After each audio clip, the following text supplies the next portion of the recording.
मैं गांव सिरसली खुर्द हूँ।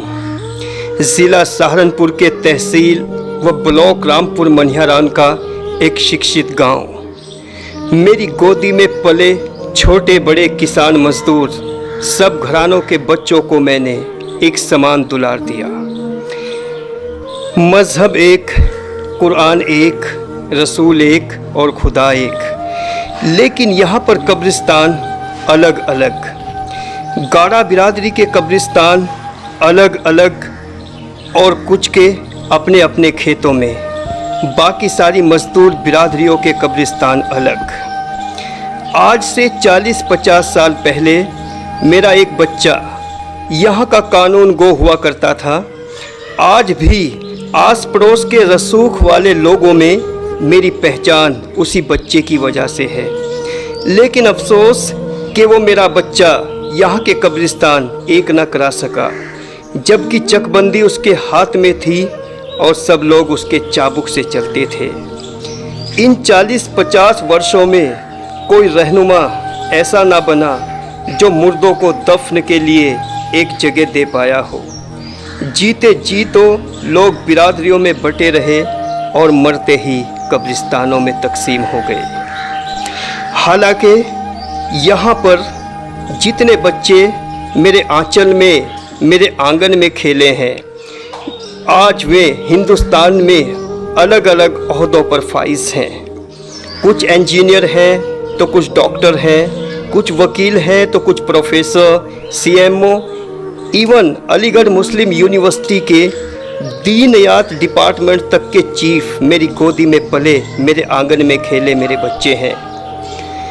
लेकिन अफसोस कि कामयाबी की सीढ़ियाँ चढ़ने के बाद कोई भी बच्चा वापस मुड़कर उस शिद्दत से, उस खुलूस से, उस मोहब्बत से वापस न आ पाया।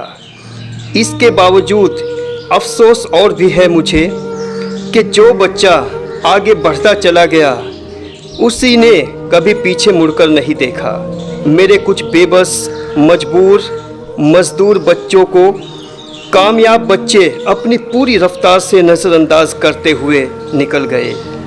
और मुझे सबसे ज़्यादा अफसोस तब होता है जब मेरी पहचान उन्हीं मेरे मतलब प्रस्त और तंग सोच वाले बच्चों से होती है जो मेरा तनिक भी हक अदा न कर पाए और जो मेरा हर लम्हा हर पल हक अदा करते रहे। उनका कहीं कोई नामो निशान तक नहीं, उनको कोई पहचानता नहीं। ये कमर्शियल दुनिया का कमर्शियल नज़रिया है। कमर्शलाइजेशन की इस दुनिया में उन लोगों ने सिर्फ अपने मुफाद को ही अपनी ज़िंदगी का एक मकसद बना लिया।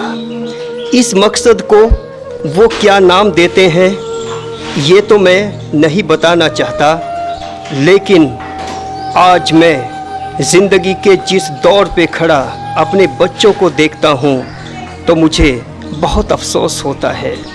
और वो अफसोस इतना है कि मेरे पास अपने अफसोस को कहने के लिए अल्फाज तक नहीं है। मतलब परस्ती के दायरे में कैद होकर खुदगर्ज ज़िंदगी जीने वाले रहबरों और रहनुमाओं ने तो मेरे बेसहारा और मजबूर बच्चों की कभी भी सही दिशा में कोई रहनुमाई नहीं की, कभी उनकी हौसला अफजाई तक करने की सहमत नहीं की। खेल का मैदान, तालाब और उनके किनारों पर हरे भरे पेड़ मुझ गांव का सिंगार होते हैं, गहने होते हैं, एक ख़ास पहचान होती है। मगर अफसोस के रहनुमाओं और रहबरों ने मुझे इनसे भी महरूम कर दिया।